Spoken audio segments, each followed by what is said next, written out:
नमस्कार, स्वागत है सम्राट क्लासेस बाई अरुण में। मध्य प्रदेश अस्पताल सहायक भर्ती में विज्ञान खंड में एक टॉपिक है हमारा पर्यावरण। सबसे पहले हम पर्यावरण के बारे में एक साधारण से नोट्स के रूप में पढ़ेंगे।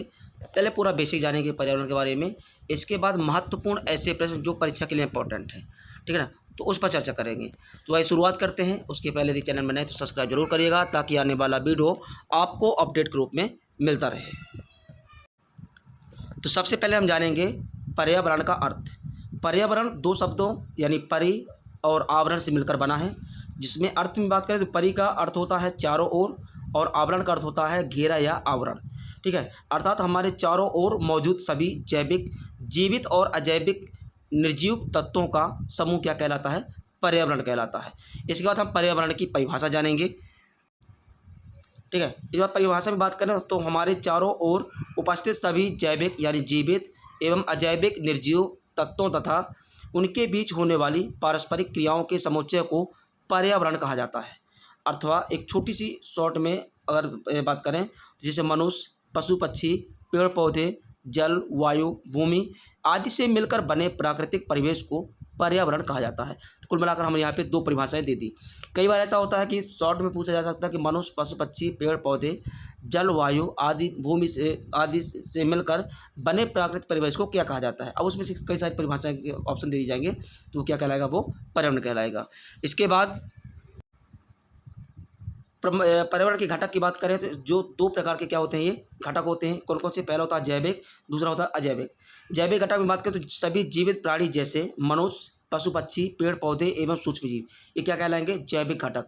अब कई बार पेपर में पूछा गया है, चाहे आपका MP टेट हो, चाहे आपका UP टेट हो, साथ में MP अस्पताल सहायक हो, या जितनी भी भर्तियां होती हैं उसमें से यहाँ से क्वेश्चन पर्यावरण से बनना एक तय क्वेश्चन है।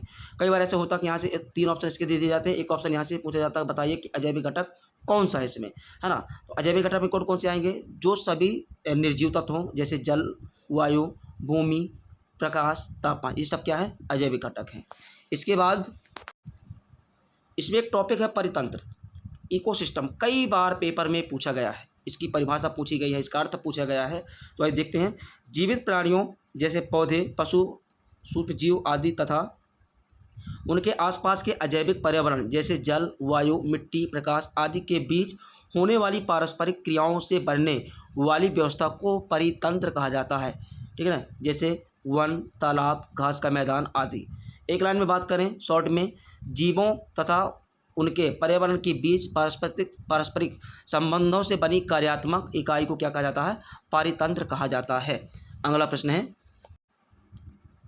अगला टॉपिक है इसमें खाद्य श्रृंखला, फूड चेन। किसी परितंत्र में एक जीव से दूसरे जीव तक भोजन एवं ऊर्जा के स्थानांतरण के क्रम को खाद्य श्रृंखला कहा जाता है, ठीक है ना। अब इसमें कैसे होता है? घास को टिड्डा ने खाया, टिड्डा को मेढक ने खाया, मेढक को सांप ने खाया और सांप को बाज ने खाया। तो ये एक प्रकार की खाद्य श्रृंखला है। इसके बाद थोड़ा शॉर्ट में जानेंगे कि जीवों के बीच भोजन और जीवों ऊर्जा के क्रमिक स्थानांतरण को खाद्य श्रृंखला कहा जाता है। कई बार खाद्य श्रृंखला की यहाँ पर परिभाषा पूछी गई है और कई बार ये क्या खाद्य श्रृंखला का क्रम पूछा गया है कि यानी घास के बाद टिड्डा, टिड्डा के बाद मेढक, मेढक के बाद सांप, सांप के बाद बाज।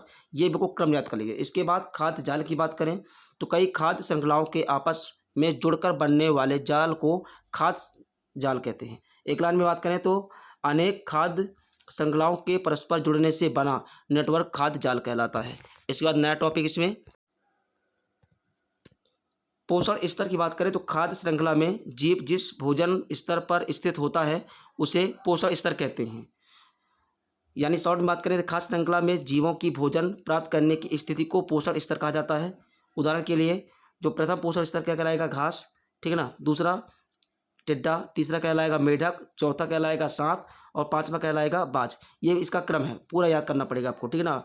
घास, टिड्डा, मेढक, सांप, बाज, इसके पोषण के स्तर भी लिखे हैं तो याद करना पड़ेगा आपको कि यहाँ पे स्तर पूछे जा सकते हैं कि जैसे चतुर्थ पोषण स्तर में का उदाहरण कौन सा होगा, तो वहाँ पे इसका उत्तर सांप होगा, ठीक है। अगला टॉपिक की बात करें ऊर्जा प्रवाह एवं 10% ऊर्जा नियम। तो ऊर्जा प्रवाह की बात करें तो सूर्य से प्राप्त ऊर्जा उत्पादकों से होकर उपभोक्ताओं तक पहुँचती है, इसे ऊर्जा का प्रवाह कहते हैं। 10% ऊर्जा नियम की बात करें तो प्रत्येक पोषण स्तर की केवल 10% ऊर्जा ही अगले पोषण स्तर तक क्या होती है, प्राप्त होती है। यानी 1000 जूल है तो अगले पे 100 जूल पहुँचेगी, और अगले में 10 जूल, अगले से 1 जूल, और अगले में 0.1 जूल, है ना। अगला टॉपिक बात कचरा प्रबंधन। कचरा प्रबंधन की बात करें तो कचरे का संग्रह, पुनः उपयोग, पुनः चक्रण एवं सुरक्षित निपटान करने की प्रक्रिया को कचरा प्रबंधन कहा जाता है। कई बार ये परिभाषा पूछी गई है। इसके बाद पर्यावरण में महत्वपूर्ण एक परत आती है, ओजोन परत। कई बार पेपर में यहाँ से प्रश्न बने हैं। गैस कौन सी है? ओजोन, जिसका संकेत क्या है? O3। स्थान की बात करें समताप मंडल। समताप मंडल की ऊंचाई कितनी है? तो 15 से 35 किलोमीटर की ऊंचाई पर है। कार्य क्या है? हानिकारक पराबैंगनी किरणों को रोकना, ठीक है ना। इसके बाद लाभ की बात करें तो त्वचा कैंसर और मोतियाबिंद से बचाव करती है। मुख्य खतरे की बात करें तो CFCs गैसें यानी फ्रिज एवं AC से उत्सर्जित होती हैं। ओजोन दिवस की बात करें तो 16 सितंबर को क्या मनाया जाता है? ओजोन दिवस मनाया जाता है। और वैश्विक समझौते की बात करें तो मॉन्ट्रियल प्रोटोकॉल 1987 में हुआ था, ठीक है ना। ये इसकी ओजोन परत की क्या है, ये परत है, ठीक है ना। इसके बाद महत्वपूर्ण प्रश्न की बात करें, पहला नंबर है पर्यावरण क्या है? उत्तर है हमारे चारों ओर का प्राकृतिक एवं सामाजिक परिवेश। प्रश्न नंबर दूसरा की बात करें, पर्यावरण के मुख्य घटक कौन कौन से हैं? तो जैविक तथा अजैविक, अभी हमने पिछले स्लाइड में बात किया है। तीसरा नंबर जैव मंडल क्या है? तो उत्तर है पृथ्वी का वह भाग जहाँ जीवन पाया जाता है। चौथा नंबर परितंत्र क्या है? तो उत्तर है जीवों और उनके पर्यावरण के बीच परस्पर संबंधों का तंत्र है। पाँचवा नंबर खाद्य श्रृंखला क्या है? तो जीवों के बीच भोजन एवं ऊर्जा के प्रवाह का क्रम कहलाता है। छठवां नंबर खाद्य जाल क्या है? तो अनेक खाद्य श्रृंखलाओं का परस्पर जुड़ा हुआ समूह। सातवां नंबर उत्पादक किसे कहते हैं? तो उत्तर है हरित पौधों को क्या कहा जाता है? उत्पादक कहते हैं। प्रश्न नंबर 8वां है उपभोक्ता किसे कहते हैं? तो उत्तर है जो अपना भोजन स्वयं नहीं बनाते हैं, उपभोक्ता कहलाते हैं, ठीक है। इसके बाद 9वां नंबर प्रश्न अपघटक किसे कहते हैं? तो उत्तर है जीवाणु एवं कवक को क्या कहा जाता है? अपघटक कहा जाता है। प्रश्न नंबर 10वां है पृथ्वी पर ऊर्जा का मुख्य स्रोत क्या है? तो उत्तर है सूर्य। अगला प्रश्न, ओजोन परत कहाँ पाई जाती है? उत्तर है समताप मंडल में, अभी हमने चर्चा किया था स्लॉट में। प्रश्न नंबर 12वां है ओजोन परत का मुख्य कार्य क्या है? उत्तर हानिकारक पराबैंगनी किरणों को रोकना। प्रश्न नंबर 13वां है ओजोन परत को सबसे अधिक हानि किस गैस से होती है? तो उत्तर है फ्लोरोकार्बन गैस से। प्रश्न नंबर 14वां है जैव आवर्धन क्या है? तो उत्तर है खाद्य श्रृंखला में विषैले पदार्थों की मात्रा बढ़ना। प्रश्न नंबर 15वां कम करो, पुनः उपयोग करो और पुनः चक्रण करो सिद्धांत क्या कहलाता है? तो 3R सिद्धांत कहलाता है। Very important question. प्रश्न नंबर 16वां है जैव निम्नीकरण पदार्थ क्या है? उत्तर है जो सूक्ष्म जीवों द्वारा सरल पदार्थों में विघटित होते जाते हैं।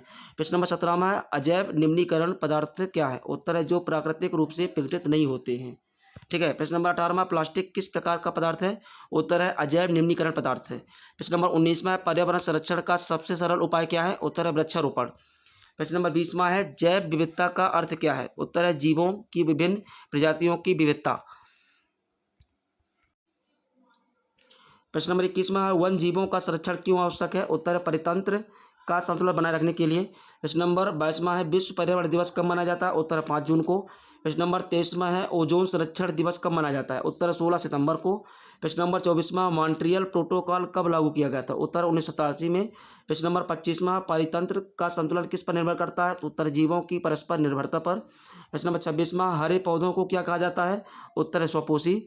प्रश्न नंबर 27वां पशुओं को क्या कहा जाता है? उत्तर परपोषी। प्रश्न नंबर 28वां मनुष्य खाद्य श्रृंखला में किस श्रेणी का जीव है? उत्तर उपभोक्ता। प्रश्न नंबर 29वां है खाद्य श्रृंखला में ऊर्जा का प्रवाह किस दिशा में होता है? उत्तर उत्पादक से उपभोक्ता की ओर। प्रश्न नंबर 30वां और आज का आखिरी प्रश्न है पर्यावरण प्रदूषक का मुख्य कारण क्या है? उत्तर मनुष्य मानव की अनियंत्रित गतिविधियों। तो गाइस जो कक्षा 10वीं में सामाजिक विज्ञान में हमारा पर्यावरण टॉपिक है जो मध्य प्रदेश अस्पताल सहायक में भर्ती में पूछा जाना है, वहाँ से जितने भी स्लाइड थे इंपॉर्टेंट टॉपिक तो मैंने सभी यहाँ पे कवर किए हैं और साथ में 30 महत्वपूर्ण प्रश्न चर्चा किए हैं।